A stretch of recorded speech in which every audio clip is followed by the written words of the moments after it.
G3 news వార్తలకు స్వాగతం. ముందుగా వార్తల్లోని ముఖ్యాంశాలు. 6 మున్సిపాలిటీలో BJP single largest party. Karimnagar, Nizamabad గెలుస్తున్నామన్న రామచంద్రరావు. ఈ ఎన్నికల్లో బీజేపీ బలపడిందన్న రామచంద్రరావు. హంగు వచ్చినా బీజేపీ ఎవరికీ మద్దతివ్వదని స్పష్టీకరణ. తెలంగాణలో ఖచ్చితంగా అధికారంలోకి వస్తామని ధీమా. ఫోటోపై బొత్స సత్యనారాయణ సరదా వ్యాఖ్య. కథనాలు పర్వాలేదు, ఫోటో బాగా వేయండన్న బొత్స. అవసరమైతే ఫోటో నేనే పంపిస్తానని వ్యాఖ్య. బాధ్యతాయుత జర్నలిజం అవసరమని బొత్స సూచన. జగన్, చంద్రబాబు పాలనలే అప్పులకి కారణమన్న షర్మిల. ఆర్థిక విధానాలపై తీవ్ర విమర్శలు. బీజేపీకి దగ్గరైన నేతలపై షర్మిల ఫైర్. రాష్ట్ర ఆర్థిక స్థితిపై సమగ్ర చర్చ అవసరమని వ్యాఖ్య.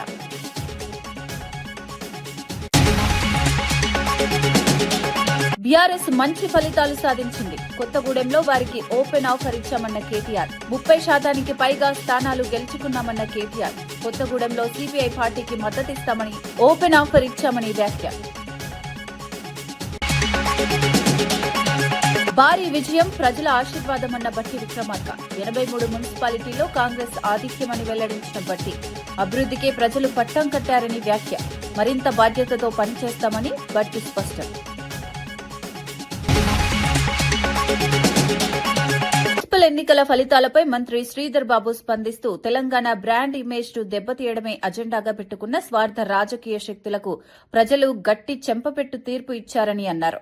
2 ఏళ్ల ప్రజాపాలనకు ప్రజలు ఆమోదముద్ర వేశారని వ్యాఖ్యానించారు. తమ ప్రభుత్వం అమలు చేస్తున్న సంక్షేమ, అభివృద్ది కార్యక్రమాలు నిజంగా ప్రజలకు చేరాయని ఈ ఫలితాలు స్పష్టం చేస్తున్నాయని తెలిపారు. గ్రామీణ, పట్టణ ప్రాంతాల్లో మౌలిక వసతులు, సంక్షేమ పథకాలు, పారదర్శక పాలనపై ప్రజలు విశ్వాసముంచారని చెప్పారు. ఎన్నికలు కేవలం రాజకీయ పోటీ మాత్రమే కాకుండా ప్రజా విశ్వాసానికి ప్రతిబింబమని పేర్కొన్నారు. భవిష్యత్తులో మరింత బాధ్యతతో పనిచేస్తామని, ప్రజల ఆశలను నెరవేర్చే దిశగా ప్రభుత్వం ముందుకు సాగుతుందని మంత్రి స్పష్టం చేశారు. స్వార్థ రాజకీయాల గురించి తెలంగాణ బ్రాండ్ ఇమేజ్ను దెబ్బతీసే ప్రయత్నంలో అదే ఎజెండా పెట్టుకొని ఒక అన్ని శక్తులు కలుపుకొని ముందుకు పోయినప్పటికీ ఈ ప్రజా తీర్పు వారికి ఒక చెంపదెబ్బు.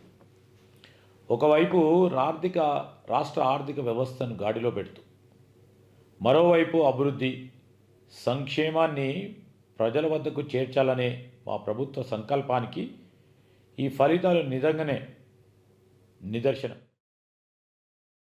మున్సిపల్ ఎన్నికల్లో కాంగ్రెస్ అభ్యర్థులను గెలిపించిన ప్రజలకు డిప్యూటీ సీఎం బట్టి విక్రమార్క కృతజ్ఞతలు తెలిపారు. అభివృద్ది, విశ్వసనీయతకే ప్రజలు పట్టం కడతారని మరోసారి రుజువైందన్నారు. 116 మున్సిపాలిటీలు, 7 కార్పొరేషన్లకు ఎన్నికలు జరగగా 83 మున్సిపాలిటీలు, 5 కార్పొరేషన్లలో కాంగ్రెస్ ఆధిక్యం సాధించడం ప్రజల నమ్మకానికి నిదర్శనమని అన్నారు. హంగు పరిస్థితులున్న చోట ఇండిపెండెంట్ అభ్యర్థులు కాంగ్రెస్ వైపు చూస్తుండటం ప్రభుత్వంపై ఉన్న విశ్వాసాన్ని చూపుతుందని వ్యాఖ్యానించారు. ఈ గెలుపుతో తమపై బాధ్యత మరింత పెరిగిందని, పట్టణ అభివృద్ది, మౌలిక వసతుల మెరుగుదల, పారదర్శక పాలనపై దృష్టి సారిస్తామని చెప్పారు. ప్రజల తీర్పు తమకు ప్రేరణగా నిలుస్తుందని, అదే ఉత్సాహంతో సేవ చేస్తామని బట్టి పేర్కొన్నారు. పరిపాలన అందిస్తాం. ఈరోజు జరిగినటువంటి 116 మున్సిపాలిటీల్లో, అట్లాగే 7 కార్పొరేషన్ ఎన్నికలకు సంబంధించి దాదాపు మాకు అంది వస్తున్నటువంటి సమాచారం మేరకు ఇప్పటి వరకు స్పష్టంగా 83 మున్సిపాలిటీస్లో కాంగ్రెస్ పార్టీ స్పష్టమైనటువంటి ఆధిక్యతతో ముందుకు పోతా ఉంది. మిగిలి ఉన్నటువంటి మిగతా స్థానాల్లో కూడా చాలా చోట్ల ఇండిపెండెంట్ అభ్యర్థులు, కొన్ని చోట్ల ఫార్వర్డ్ బ్లాక్ అభ్యర్థులు, సరే కొన్ని చోట్ల మిగతా ప్రతిపక్షాలకు సంబంధించిన చిన్న అక్కడక్కడ చెదురుమదురుగా బీఆర్ఎస్ పార్టీకి, బీజేపీకి అక్కడక్కడ కొన్ని ఉన్నాయి. ఇవన్నీ కూడా చాలా వరకు ఇప్పటికే ఇండిపెండెంట్గా గెలిచినటువంటి వాళ్ళంతా కూడా చాలా సందర్భాల్లో ఇప్పటికే కాంగ్రెస్ పార్టీ నాయకత్వం దృష్టికి వస్తూ వారంతా కూడా ఈ ప్రభుత్వం చేస్తున్నటువంటి అభివృద్ధి కార్యక్రమాలు, ప్రజాహిత కార్యక్రమాలు ఇంకా కొనసాగించడానికి మేము కూడా కాంగ్రెస్ పార్టీ అభ్యర్థులు గెలిచినట్టుగానే మేము కూడా ఈ ప్రభుత్వానికి మద్దతు ఇస్తూ చేయూతనివ్వాలనేటువంటి ఆలోచనతో ఉన్నామని చెప్పి వారందరూ కూడా ఆయా ప్రాంతాల్లో ఉన్నటువంటి నాయకత్వంతో చేతులు కలుపు ముందుకు వస్తా ఉన్నారు. హర్యానాలో భూ అక్రమాల కేసులో ఓ పోలీస్ అధికారిని సస్పెండ్ చేయాలని మంత్రి అనిల్ విజ్ ఎస్పీకి ఆదేశించగా ఆ అధికారం తన పరిధిలో లేదని మహిళా ఎస్పీ స్పష్టంగా సమాధానమిచ్చారు. తన ఆదేశాలు అమలు చేయలేదని మంత్రి ఆగ్రహం వ్యక్తం చేసి బయటకు వెళ్లిపోవాలని చెప్పిన వీడియో సోషల్ మీడియాలో వైరల్ అయింది. అధికార పరిమితులపై స్పష్టతతో స్పందించిన మహిళా ఐపీఎస్ అధికారిపై నెటిజన్లు ప్రశంసలు కురిపిస్తున్నారు. రాజకీయ ఒత్తిడిల మధ్య చట్టపరమైన విధానాలను పాటించడం అధికారుల బాధ్యత అని పలువురు వ్యాఖ్యానిస్తున్నారు. పరిపాలనలో అధికారుల స్వతంత్రత ఎంత ముఖ్యమో ఈ ఘటన మరోసారి గుర్తు చేసిందని విశ్లేషకులు అభిప్రాయపడుతున్నారు.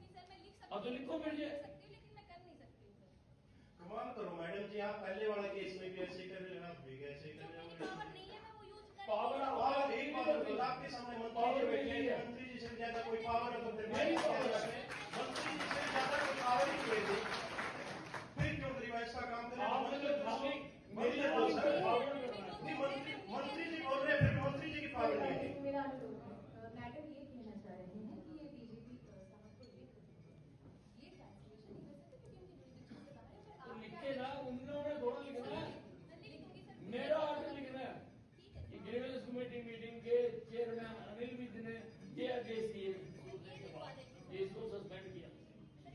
आप लिखो, आपकी मेरा अगर इस बात में आप कह रहे हो मेरे पे पावर आपने बोला, मैंने आपने मेरे आर्डर ओबे करने हैं, आपने आर्डर थोड़ा देना। मैं कह रहा हूँ you write to the DGP कि मैंने ये आर्डर करे हैं, इसको सस्पेंड किया। मैं देखूंगा, रिपोर्ट नहीं करूंगा।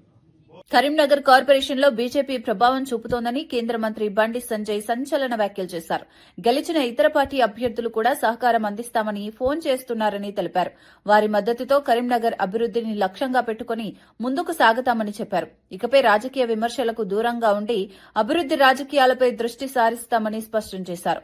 పట్టణంలో మౌలిక వసతులు, పారిశుద్ధ్యం, నీటి సరఫరా, రహదారుల మెరుగుదలపై ప్రాధాన్యత ఇస్తామని పేర్కొన్నారు. ప్రజల సహకారంతో అభివృద్ది సాధ్యమని, రాజకీయ విభేదాలను పక్కనబెట్టి కలిసి పనిచేయాల్సిన అవసరం ఉందని బండి సంజయ్ అన్నారు. ప్రజల అభివృద్ధి గురించి మాత్రమే మాట్లాడతాం. ఆ సునీల్ రావు గారికి చాలా మంది పరిచయం, మేయర్ కాబట్టి, ఈ కరీంనగర్ అభివృద్ధి చేసినటువంటి వ్యక్తి కాబట్టి, కరీంనగర్ మీద అభివృద్ధి మీద అవగాహన వ్యక్తి కాబట్టి, నిధుల విషయంలో అవగాహన వ్యక్తి కాబట్టి, వాళ్ళ చాలా మంది మరి ఫోన్ చేసి మేము తప్పకుండా బీజేపీలోకి వస్తాం, బీజేపీకి మద్దతు ఇస్తామని చెప్పారు. ఎక్కడ ఆగం, పక్కా మద్దతు తీసుకుంటాం. వాళ్ళందరూ కలిసి ఈ కరీంనగర్ను అభివృద్ధి చేయడమే లక్ష్యంగా మేము ముందుకు పోతాం. కొత్తగూడెం కార్పొరేషన్లో హంగు పరిస్థితి నెలకొనడంతో బీఆర్ఎస్ వర్కింగ్ ప్రెసిడెంట్ కేటీఆర్ సీపీఐకి మేయర్ పదవికి మద్దతిస్తున్నట్లు ప్రకటించారు. 60 స్థానాల్లో కాంగ్రెస్, సీపీఐ చెరో 22 స్థానాలు గెలుచుకోగా బీఆర్ఎస్ 8 స్థానాలు సాధించింది. బీజేపీ, సీపీఎం చెరో స్థానం గెలిచాయి. సింగరేణిలో జరుగుతున్న బొగ్గు కుంభకోణంపై అడ్డుకట్ట వేయాలంటే సీపీఐతో కలిసి పనిచేయాలని తాము నిర్ణయించుకున్నట్లు కేటీఆర్ తెలిపారు. కాంగ్రెస్, బీజేపీని ఎండగట్టడానికి ఈ ఆఫర్ ఇచ్చామని అన్నారు. ప్రజా ప్రయోజనాల కోసం రాజకీయ వ్యూహాలు అవసరమని, పట్టణ అభివృద్ది, పారదర్శక పాలన లక్ష్యంగా ముందుకు సాగుతామని కేటీఆర్ స్పష్టం చేశారు. అడ్డుకోవాల్సిన అవసరం ఉంది. ఎందుకంటే ఈ రెండు చోట్ల కూడా అక్కడ 51% వాటా సింగరేణిలో రాష్ట్ర ప్రభుత్వానికి ఉంది, కాంగ్రెస్ ప్రభుత్వం ఇక్కడ ఉన్నది. 49% వాటా కేంద్ర ప్రభుత్వానికి ఉంది, బీజేపీకి అందులో భాగస్వామ్యం ఉంది. ఇన్ని అక్రమాలు జరుగుతున్నాయని చెప్పి మేము గొంతెత్తి ధర్నాలు చేసి క్షేత్రంలో ఘోషించి ప్రెస్ మీట్లు పెట్టి గవర్నర్ను కలిసి ఇంత హంగామా చేస్తే మరి ఇంతవరకు అటు కాంగ్రెస్ చప్పుడు చేయదు, ఇటు బీజేపీ చప్పుడు చేయదు. అందుకే మిత్రులు సిపిఐ రాష్ట్ర సెక్రటరీ మరి సాంబశివరావు గారికి నేను ఫోన్ చేసి చెప్పాను, మీరు కనుక తీసుకోవాలనుకుంటే కొత్తగూడెం కార్పొరేషన్ మీరు తీసుకోండి, మేము మద్దతు ఇస్తాం ఓపెన్గా అని చెప్పి కూడా వారికి చెప్పడం జరిగింది. ప్యూర్లీ ఒకటే ఉద్దేశం, సింగరేణిలో జరుగుతున్న దోపిడీని, సింగరేణి కేంద్రంగా ఉన్న కొత్తగూడెంలో తప్పకుండా అక్కడ మరి కాంగ్రెస్, బీజేపీని ఎండగట్టాలన్న ఉద్దేశంతోనే ఈ ఆఫర్ కూడా మేము ఇచ్చాము. అట్లా కలిసి వచ్చే లౌకిక పార్టీలు ఉంటాయి, చాలా రకరకాల కాంబినేషన్స్ ఉంటాయి. ఇవన్నీ కూడా చూసిన తర్వాత మేమైతే డెఫినెట్గా గట్టిగా పోరాడినాము, గట్టిగా క్షేత్రస్థాయిలో మా నాయకులు, మా కార్యకర్తలు కూడా బలంగా కొట్లాడారు. మున్సిపల్ ఎన్నికల ఫలితాలను బీజేపీ రాష్ట్ర అధ్యక్షుడు రామచంద్రరావు స్వాగతించారు. గత ఎన్నికలతో పోలిస్తే గత ఎన్నికలతో పోలిస్తే పార్టీ బలపడిందని ఆయన పేర్కొన్నారు. గతంలో 204 వార్డుల్లో మాత్రమే బీజేపీ గెలిచిందని, ఈసారి ఆశించిన ఫలితాలు వచ్చినట్లు తెలిపారు. అయితే కొన్ని జిల్లాల్లో ఊహించిన దానికంటే తక్కువ ఫలితాలు వచ్చాయని అంగీకరించారు. ప్రజల విశ్వాసాన్ని మరింత పెంచుకునే దిశగా పార్టీ కృషి చేస్తుందని చెప్పారు. స్థానిక స్థాయిలో బీజేపీ బలమైన ప్రత్యామ్నాయంగా ఎదుగుతోందని, భవిష్యత్తులో మరింత మెరుగైన ఫలితాలు సాధిస్తామని ధీమా వ్యక్తం చేశారు. పార్టీ కార్యకర్తల కృషి అభినందనీయమని కొనియాడారు. ప్రజా సమస్యలపై పోరాటం కొనసాగిస్తామని తెలిపారు. కొన్ని స్థానంలో మేము ఊహించిన దానికన్నా కొద్దిగా తక్కువ ఓట్లు వచ్చిండొచ్చు. దానికి కూడా మీకు కారణాలు విశ్లేషిస్తాను. మేము ఎలక్షన్స్ ఒక ప్రచారంలో మొత్తం తెలంగాణలో భారతీయ జనతా పార్టీ ఏం చేయబోతుంది, ఏం చేస్తుంది, మోదీ గారి నుంచి మేము ఏం తీసుకువస్తాము, ఏ అయితే మున్సిపాలిటీస్ని ఏ విధంగా మేము తీర్చిదిద్దుతాము అనేది మేనిఫెస్టోతో సహా ప్రభుత్వం చేసినటువంటి తప్పిదాలు ఈ రెండింటి మీద చార్జ్ షీట్ కూడా తీయడం జరిగింది. విజయం అందించినందుకు తెలంగాణ ప్రజలకు ఎమ్మెల్సీ అద్దంకి దయాకర్ కృతజ్ఞతలు తెలిపారు. CM Revanth Reddy, PCC chief Mahesh Kumar Goud, AICC incharge Meenakshi Natarajan సహా మంత్రులు, ఎంపీలు, ఎమ్మెల్యేలు, ఎమ్మెల్సీల సమిష్టి కృషి ఫలితంగా ఈ విజయం సాధ్యమైందన్నారు. కార్పొరేషన్లో బీఆర్ఎస్ కు గుండు సున్నా రావడం ప్రజల తీర్పునకు నిదర్శనమన్నారు. డబ్బులు పంచినా విజయాలు రాలేదని బీఆర్ఎస్ పై విమర్శించారు. కాంగ్రెస్ కు నష్టం కలిగించేందుకు బీజేపీ, బీఆర్ఎస్ వేసిన ఎత్తుగడలను ప్రజలు తిప్పికొట్టారని పేర్కొన్నారు. ఇది ప్రజాపాలనపై నమ్మకానికి సంకేతమని తెలిపారు. మున్సిపల్ వార్డులలోనూ కార్పొరేషన్ డివిజన్లలోనూ ప్రజలు తమ యొక్క తీర్పును స్పష్టంగా, కార్పొరేషన్స్ కూడా 4 కార్పొరేషన్లు ఈరోజు కాంగ్రెస్ పార్టీకి ఇచ్చినందుకు పట్టణ ప్రజలకున్న నమ్మకాన్ని ముఖ్యమంత్రి రేవంత్ రెడ్డి గారు ఎప్పుడు కూడా వమ్ము చేయడు. ఒక విజన్తోనే ఆయన ముందుకు పోతున్న పరిస్థితుల్లో నిన్నటికి నిన్న ఏ విధంగా ఒక కాన్ఫిడెన్స్ లెవెల్ను ఆయన పార్టీకి, ప్రజలకు కల్పించే ప్రయత్నం చేసిండో ఆ విధంగానే ప్రజలకు తన ఆశీర్వాదం ఉందని చెప్పి మీరందరూ కూడా ఈరోజు ఎన్నికల పడ్డ ఓట్ల ద్వారా తెలిపినందుకు కృతజ్ఞతలు. దీంట్లో పీసీసీ ప్రెసిడెంట్ మహేష్ కుమార్ గౌడ్ గారి నుంచి మొదలు పెడితే, ఇన్ఛార్జ్ మీనాక్షి నటరాజన్ గారి నుంచి మొదలు పెడితే, ముఖ్యమంత్రి గారు, కేబినెట్ మంత్రులు, ఎమ్మెల్యేలు, ఎమ్మెల్సీలు, ఎంపీలు అందరూ పార్టీ శ్రేణులు, ఇన్ఛార్జిగా ఉన్న పార్టీ శ్రేణులంతా కూడా శక్తి వంచన లేకుండా ఇలా చేసిన కృషికి ఇలా ఒక ఫలితం వచ్చినట్టుగా మేము భావిస్తున్నాం. ఇదే ఊపుతో రేపు జీహెచ్ఎంసీతో పాటు ఇంకా లోకల్ బాడీ ఎలక్షన్స్ కూడా ఈరోజు సమర్థవంతంగా గెలిచేందుకు కాంగ్రెస్ పార్టీ శ్రేణులంతా కూడా ఒక నూతనోత్తేజంతో ఉన్న పరిస్థితిని ఈ విజయం మాకు కల్పించింది. అయితే బీజేపీ, బీఆర్ఎస్ ఓడినా మేమే గెలిచినామని చెప్పుకోవడానికి పోటాపోటీ ప్రెస్ మీట్లతో చూస్తున్నాం హంగామా అంతా కూడా. గతంలో అధికార దుర్వినియోగం చేసి బీఆర్ఎస్ ఏ విధంగా మున్సిపాలిటీలు కైవసం చేసుకుందో దానికి భిన్నంగా, నేరుగా, స్పష్టంగా కాంగ్రెస్ పార్టీ అంతకంటే ఎక్కువ వార్డులను, ఎక్కువ డివిజన్లను గెలుచుకున్నది ఈరోజు. ఇంకా కార్పొరేషన్లో బీఆర్ఎస్ పరిస్థితి అయితే మరీ ఘోరం, గుండు సున్నా వచ్చిన పరిస్థితి ఉన్నది. ఎంపీల విషయంలో ఎట్లా వచ్చిందో ఈరోజు కార్పొరేషన్ల విషయంలో కూడా అలాగనే వచ్చింది. ఈ ఎన్నికల్లో నాకు తెలిసి, ఎందుకంటే నేను ఇన్ఛార్జిగా సిరిసిల్ల కూడా ఉన్న కొన్ని ప్రాంతాల్లో తిరిగిన, ఒక ఎన్నికకు 2 సార్లు పైసలు పంచినా వాళ్లకు పెద్ద విజయాలు రాలే. సిరిసిల్ల బోటాబోటిగా. శాసన మండలిలో ఎమ్మెల్సీ నాగబాబు చిన్నారులకు సోషల్ మీడియా దూరం చేయాలని కోరారు. 16 పిల్లలను సైబర్ నేరాల నుంచి కాపాడేందుకు సోషల్ మీడియా వాడకాన్ని నిషేధించాలని సూచించారు. బ్లూవెల్, స్కల్ బ్రేకర్ వంటి ప్రమాదకర ఆన్లైన్ ఛాలెంజ్ల వల్ల చిన్నారులు మానసిక ఒత్తిడికి గురై ప్రాణాలు కోల్పోతున్నారని ఆవేదన వ్యక్తం చేశారు. ఆస్ట్రేలియా తరహాలో కఠిన చట్టాలు తీసుకురావాలని, విద్యార్థుల ట్యాబ్లలో కేవలం విద్యా సమాచారానికే పరిమితం చేయాలని, ప్రభుత్వం దీనిపై సమగ్ర విధానం ప్రకటించాలని డిమాండ్ చేశారు. పిల్లల భద్రతే ప్రాధాన్యమని చెప్పారు. ఈ సోషల్ మీడియా అరికట్టే విధంగా, పిల్లలకి అందకుండా ఉండే విధంగా చట్టాలు తీసుకొస్తున్నారు అధ్యక్ష. ఆ విషయంలో చంద్రబాబు నాయుడు గారు మాకు మన గౌరవ సీఎం గారు చెప్పినట్టు అది మంచి ఇనిషియేటివ్ అధ్యక్ష. అది తొందరగా తీసుకురావాలని కోరుతున్నాం. ఎందుకంటే అధ్యక్ష, ఇంతకుముందు మనం చూసాం ఈ డిఫరెంట్ కాన్సెప్ట్స్, బ్లూ వేల్ ఛాలెంజ్ అని ఒకటి, ఎంతోమంది పిల్లలు సూసైడ్ చేసి చనిపోయారు అధ్యక్ష బ్లూ వేల్ కాన్సెప్ట్లో. అదేవిధంగా మోమో ఛాలెంజ్ అంటారు, స్కల్ బ్రేకర్ ఛాలెంజ్ అంటారు, ఫైర్ ఛాలెంజ్ అంటారు. అంటే చుట్టూ నిప్పులు అంటించేసుకొని ఎక్కువసేపు సోషల్ మీడియాలో కనపడితే అదొక క్రేజీ థింగ్, వాడికి ఏదో ఒక అప్రిసియేషన్. ఇలాంటి వీటికి చిన్నపిల్లలు గురైపోతున్నారు అధ్యక్ష. అయితే నాకు చెప్పిన దీన్ని బట్టి ఏంటంటే, ఇప్పుడు లోకేష్ గారు కూడా ఐటీ మినిస్టర్ గారు ఉన్నారు, అనిత గారు ఉన్నారు, అవగాహన కార్యక్రమాలు రూపొందించిన విధంగా హర్షించదగ్గ విషయం అధ్యక్ష. I really appreciate them. ఇది ఖచ్చితంగా మాత్రం ఇది చాలా ఇంకా స్ట్రిక్ట్గా గట్టిగా. ములుగు మున్సిపాలిటీ తొలి ఎన్నికల్లో కాంగ్రెస్ పార్టీ స్పష్టమైన మెజారిటీతో విజయం సాధించింది. మొత్తం 20 వార్డుల్లో 12 స్థానాలను కైవసం చేసుకుని ఆధిపత్యం చాటుకుంది. బీఆర్ఎస్ 5, బీజేపీ 1, ఇతరులు 2 చోట్ల గెలిచారు. ఈ విజయంపై మంత్రి సీతక్క హర్షం వ్యక్తం చేస్తూ ఇది ప్రజల ఆకాంక్షల విజయమని పేర్కొన్నారు. ప్రభుత్వ సంక్షేమ పథకాలకు దక్కిన గుర్తింపే ఈ ఫలితమన్నారు. గెలిచిన కౌన్సిలర్లు ప్రజలకు అందుబాటులో ఉండి పట్టణ అభివృద్ధికి కృషి చేయాలని సూచించారు.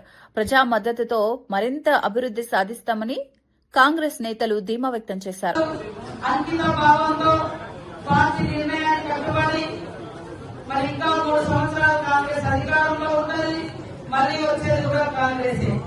కాబట్టి ప్రతి ఒక్కరూ పార్టీ నిర్ణయానికి కట్టుబడి ఉండాలని మేము అభ్యర్థులు కూడా చెప్పుకోవాలి. మాకిది మాకది అని పోటాపోటీ కాకుండా పార్టీ నిర్ణయం మేరకు, పార్టీ భవిష్యత్తు మేరకు, పార్టీ బలోపేతం మేరకు, పార్టీ సిద్ధాంతం మేరకు అందరూ కలిసికట్టుగా పనిచేయాలని కోరుకుంటూ 16వ తారీఖు నాడు మరి ఎన్నిక ఉంటుంది. చైర్మన్, వైస్ చైర్మన్, ఇతర కౌన్సిల్ మెంబర్స్. కాబట్టి అందరూ కూడా పార్టీ నిర్ణయానికి కట్టుబడి ఉండాలి. సంపూర్ణ మెజార్టీ వచ్చినా కూడా ఒకనాడు అందరం కలిసిమెలిసి ఉండడం అనేది చాలా అవసరం. ఈ పట్టణాన్ని అభివృద్ధి చేయాలని వాస్తవానికి మాస్టర్ ప్లాన్ కోసం మరి ఒక ఏజెన్సీ కూడా ఈరోజు పిలవడం జరిగింది. ఈ ఎన్నికల్లో మనం ఈ రిజల్ట్ అడవుల్లో ఉన్నాం.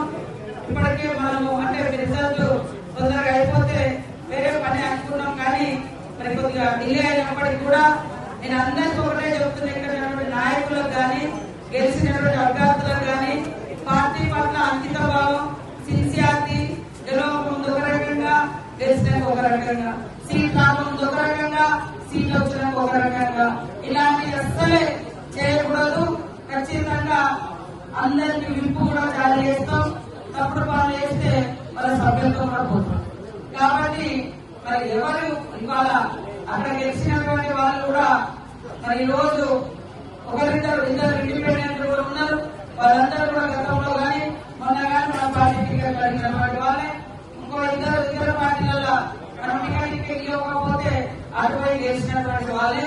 కాబట్టి కాంగ్రెస్ పార్టీని బలోపేతం చేయడం కోసం మంచిగా ఆలోచించి భవిష్యత్తులో ఇప్పుడు గెలిచినటువంటి వాళ్ళందరూ భవిష్యత్తులో మీ భవిష్యత్తు బాగుండే విధంగా నిర్ణయాలు తీసుకుందాం. వైఎస్ జగన్, చంద్రబాబు నాయుడు ఇద్దరి పాలనల వల్లే ఆంధ్రప్రదేశ్ రాష్ట్రం అప్పుల ఊబిలో కూరుకుపోయిందని వైఎస్ షర్మిల తీవ్ర విమర్శలు చేశారు. అధ్వానమైన ఆర్థిక విధానాలతో రాష్ట్రాన్ని భారీ అప్పుల్లోకి నెట్టారని ఆరోపించారు. జాతీయ ఉపాధి హామీ పథకానికి పేరు మార్పు చేస్తున్న పార్లమెంట్లో ప్రశ్నించే ధైర్యం ఏ పార్టీకి లేదని విమర్శించారు. చంద్రబాబు, పవన్ కళ్యాణ్తో పాటు జగన్ కూడా బీజేపీకి దగ్గరయ్యారని, రాష్ట ప్రయోజనాల కంటే రాజకీయ లాభాలకే ప్రాధాన్యమిస్తున్నారని మండిపడ్డారు. ప్రజల సమస్యలపై గట్టిగా నిలబడాల్సిన నేతలు కేంద్రానికి అనుకూలంగా వ్యవహరిస్తున్నారని అన్నారు. రాష్ట ఆర్థిక పరిస్థితి, ఉపాధి అవకాశాలు, సంక్షేమ పథకాల భవిష్యత్తుపై సమగ్ర చర్చ అవసరమని పేర్కొన్నారు. చంద్రబాబును కూడా సూటిగా ప్రశ్నిస్తుంది కాంగ్రెస్ పార్టీ. ఇది భావ్యం కాదు. మన రాష్ట్ర ప్రజల జీవితాలతో ఆటలు ఆడుకుంటున్నారు ఈ రాజకీయ నాయకులు. ఎవరైనా మాట్లాడుతున్నారా? కూటమి సర్కారు ఎలాగో మాట్లాడు, చంద్రబాబు గారు, పవన్ కళ్యాణ్ గారు బీజేపీ మీద ఎలాగో మాట్లాడు, కనీసం జగన్మోహన్ రెడ్డి గారైనా మాట్లాడుతున్నారా అంటే ఆయన కూడా మాట్లాడటం లేదు. ఎందుకంటే ఆయన కూడా బీజేపీకి అమ్ముడుపోయాడు కాబట్టి, ఆయన కూడా బీజేపీ మోడీ దత్తపుత్రుడు కాబట్టి, ఆయన కూడా బీజేపీకి బినామీగా మారాడు కాబట్టి. రాజశేఖర రెడ్డి గారు అంత చిత్తశుద్ధితో ఉపాధి హామీ పనిని అంత అద్భుతంగా జరిపి చూపిస్తే, హామీని కూనీ చేస్తుంటే కనీసం ఒక్క మాటైనా మాట్లాడడం లేదంటే మరి జగన్మోహన్ రెడ్డి గారికి బీజేపీని ఎదిరించే సత్తా ఉన్నట్ట లేనట్ట? ముమ్మాటికి లేనట్టు. అందుకే చెప్తున్నాం, ఈ రోజు ఉపాధి హామీ పథకం నిలబడాలి అని కొట్లాడుతున్న ఏకైక పార్టీ కాంగ్రెస్ పార్టీ. పల్నాడు జిల్లా కోటప్పకొండలో మహాశివరాత్రి సందర్భంగా జరగనున్న వేడుకల ఏర్పాట్లను జిల్లా కలెక్టర్ కృతికా శుక్లా సమీక్షించారు. భక్తుల రద్దీ దృష్ట్యా భద్రతా చర్యలు, క్యూలైన్లు, పార్కింగ్ సదుపాయాలు, తాగునీరు, వైద్య శిబిరాల ఏర్పాట్లను ప్రత్యక్షంగా పరిశీలించారు. శివరాత్రి రోజున లక్షలాదిగా వచ్చే భక్తులకు ఎలాంటి ఇబ్బందులు కలగకుండా సమగ్ర ప్రణాళికతో పనిచేయాలని అధికారులకు ఆదేశించారు. దర్శనాలు సాఫీగా జరిగేలా ట్రాఫిక్ నియంత్రణ, శానిటేషన్, అత్యవసర సేవలపై ప్రత్యేక దృష్టి పెట్టాలని సూచించారు. ఆలయ పరిసరాల్లో శుభ్రత, లైటింగ్, తాత్కాలిక సదుపాయాలు సమయానికి పూర్తి చేయాలని స్పష్టం చేశారు. భక్తుల భద్రతే ప్రథమ కర్తవ్యమని పేర్కొన్నారు. Morning 9 AM honourable minister for energy Gottipati Ravikumar గారు పట్టు వస్త్రాలు గవర్నమెంట్ వైపు నుంచి సమర్పణ చేస్తారు. దర్శనాలకు సంబంధించి 100 రూపీస్ శీఘ్ర దర్శన్ టికెట్, 200 రూపీస్ ప్రత్యేక దర్శనం ticket, 300 rupees VIP ticket and 500 rupees అభిషేకం టికెట్స్ అన్ని ఆన్లైన్ ఆల్రెడీ విడుదల చేయడం జరిగింది. ఈ రోజు రేపు కూడా అవి ఆన్లైన్లో అవైలబుల్ ఉంటాయి. మహాశివరాత్రి రోజు కూడా టెంపుల్ దగ్గర కౌంటర్స్ ఉంటాయి. 100, 200 అండ్ 500 రూపీస్ టికెట్స్ ఆ రోజు కూడా ఆఫ్లైన్ కూడా కొనుక్కోవడానికి ప్రొవిజన్ ఇవ్వడం జరుగుతుంది. సో ఈ అరేంజ్మెంట్స్ సంబంధించి ముఖ్య ఉద్దేశం మన భక్తుల అందరికీ ఎంత క్యూ లైన్ ఉన్నప్పుడు కూడా వాళ్ళకి అన్ని సదుపాయాలు ఉండాలి. వాటర్ సంబంధించి 6 lakh పైన వాటర్ బాటిల్స్ ఇప్పటికీ అరేంజ్ చేయడం జరిగింది. 1 lakh పైన butter milk packets, biscuit packets, చిన్నపిల్లల కోసం పాలు అరేంజ్ చేయడం జరిగింది. షేడ్ నెట్స్, క్యూ లైన్స్ అన్నీ పక్కాగా ఏర్పాటు చేయడం జరిగింది. ఇప్పటికీ అన్ని చోట మెడికల్ క్యాంప్స్, 108 వెహికల్స్, వైద్య సిబ్బందులు 170 పైన 3 రోజులు 14, 15, 16 ఫిబ్రవరి అక్కడే ఉంటారు. దీంతో పాటు శానిటేషన్ సంబంధించి ఎండోమెంట్ స్టాఫ్తో పాటు పైన అప్ హిల్స్లో పిడుగురాల మరియు వినుకొండ మున్సిపాలిటీ నుంచి 100 మంది శానిటేషన్ వర్కర్స్ని డిప్లాయ్ చేయడం జరిగింది. డౌన్ హిల్లో చుట్టుపక్కల పంచాయత్స్ నుంచి మరియు చిలుకలూరుపేట్ అండ్ సత్తన్పల్లి మున్సిపాలిటీ నుంచి 600 మంది పైన శానిటేషన్ వర్కర్స్ని 3 రోజు 14, 15, 16 షిఫ్ట్ సిస్టంలో 8 hour షిఫ్ట్స్లో డిప్లాయ్ చేయడం జరిగింది. దీంతో పాటు ఎలక్ట్రిసిటీ కనెక్షన్ చాలా చోట పార్కింగ్ పెట్టడం జరుగుతుంది. బేదింగ్ ఘాట్స్ పెట్టాము కాబట్టి, బస్ పార్కింగ్ ఏరియాస్ ఉన్నాయి కాబట్టి, రాత్రి వరకు దర్శనాలు ఉంటాయి కాబట్టి 3400 లొకేషన్స్లో లైటింగ్ పెట్టడం జరిగింది. దాంతోపాటు సపోర్ట్ చేయడానికి జనరేటర్ ట్రాన్స్ఫార్మర్స్ కూడా అన్నీ ఏర్పాటు చేయడం జరిగింది. ఫైర్ టెండర్స్ కూడా, ఫైర్ ఇంజిన్స్ ప్రభల్ దగ్గర 1, పైన టెంపుల్ దగ్గర 1, ఇంకా 2 bus parking and car parking ఏరియాస్లో పెట్టడం జరిగింది. ఆస్కా lights, fire extinguishers, bullet fire extinguishers మరియు వాళ్ళ మ్యాన్ పవర్ అన్ని చుట్టుపక్కల జిల్లాల నుంచి ఇక్కడికి డిప్లాయ్ చేయడం జరిగింది. దీంతోపాటు ప్రసాదం గురించి ఈసారి అందరికీ ఉచితంగా ఒక లడ్డు ప్రసాదం వాళ్ళ క్యూ లైన్లో ఎగ్జిట్ పాయింట్లో కూడా ఇవ్వడం జరిగింది. పర్చేజ్ కోసం కూడా ప్రసాదం కొనుక్కోవడానికి కూడా 10 కౌంటర్స్ ఏర్పాటు చేయడం జరిగింది. అన్ని చోట సీసీ కెమెరాస్ ఏర్పాటు చేసాము. పైన 100 పైన సీసీ కెమెరాస్ ఉన్నాయి. కంట్రోల్ రూమ్ కూడా పోలీస్ అండ్ డిస్ట్రిక్ట్ అడ్మినిస్ట్రేషన్కి కంబైన్డ్ కంట్రోల్ రూమ్ 1 పైన అప్ హిల్లో, 1 డౌన్ హిల్లో ఏర్పాటు చేయడం జరిగింది. 600 పైన వాలంటీర్స్ కూడా ఇప్పటికీ రిజిస్టర్ అయ్యారు. దీంతో పాటు NCC and scouts and guides వాళ్ళు కూడా స్టూడెంట్స్ అందరూ వచ్చి క్యూ లైన్ మెయింటెనెన్స్లో లేదా జనరల్ సోషల్ సర్వీస్లో కూడా వాళ్ళు ఆ రోజు హెల్ప్ చేయడానికి, కాంట్రిబ్యూట్ చేయడానికి వస్తారు. పార్కింగ్ అండ్ రూట్ ప్లాన్ సంబంధించి అందరికీ తెలుసు, ప్రతి సంవత్సరం మనకి ఒకే టైం అంటే ఈవినింగ్ టైం ప్రభలు ఎక్కువ వస్తాయి. 23 ఇప్పటికీ రిజిస్టర్ అయినాయి ఎలక్ట్రిఫైడ్ ప్రభల్స్.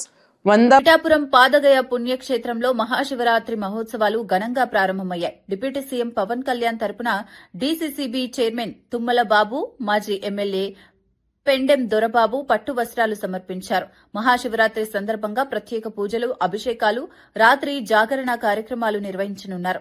15న పవిత్ర స్నానాలు, 16న రథోత్సవం, 18న తెప్పోత్సవం నిర్వహించనున్నట్లు దేవస్థాన అధికారులు తెలిపారు. లక్షలాదిగా తరలివచ్చే భక్తుల కోసం అన్నప్రసాదం, త్రాగునీరు, వైద్య సదుపాయాలు, క్యూలైన్ల ఏర్పాటు చేసినట్లు వెల్లడించారు. భక్తులకు ఇబ్బంది లేకుండా అన్ని శాఖల సమన్వయంతో ఏర్పాట్లు పూర్తి చేసినట్లు అధికారులు పేర్కొన్నారు. పీఠాల్లో ఒక శక్తివంతమైన పీఠంగా వర్ధిల్లుతున్నటువంటి ఈ పీఠికాపురంలో పురోహిత అమ్మవారు దత్తక్షేత్రంలో మరి మహాశివరాత్రి ఉత్సవాలు జరుగుతున్నటువంటి సందర్భంలో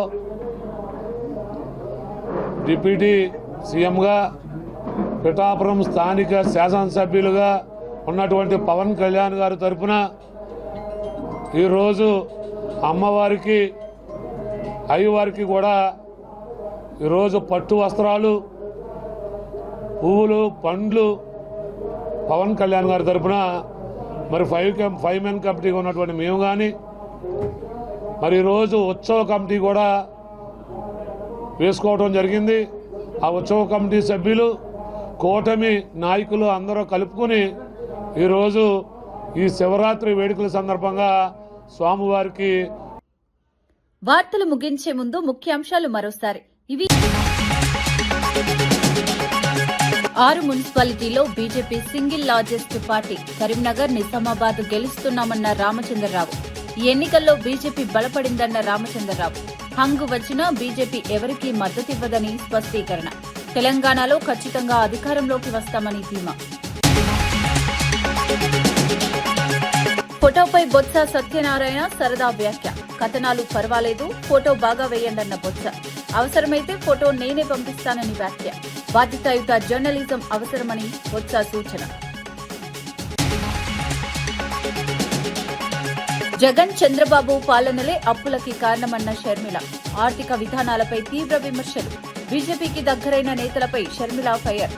రాష్ట్ర ఆర్థిక స్థితిపై సమగ్ర చర్చ అవసరమని వ్యాఖ్య.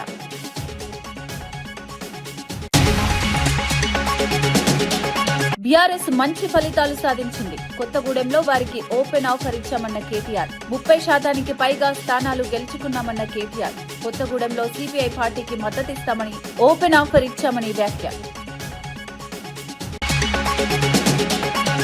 భారీ విజయం, ప్రజల ఆశీర్వాదమన్న బట్టి విక్రమార్క. 83 మున్సిపాలిటీల్లో కాంగ్రెస్ ఆధిక్యమని వెల్లడించిన బట్టి. అభివృద్ధికే ప్రజలు పట్టం కట్టారని వ్యాఖ్య. మరింత బాధ్యతతో పనిచేస్తామని బట్టి స్పష్టం.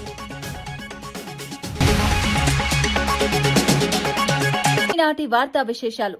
మరో బులెటిన్లో మళ్లీ కలుద్దాం. నమస్కారం.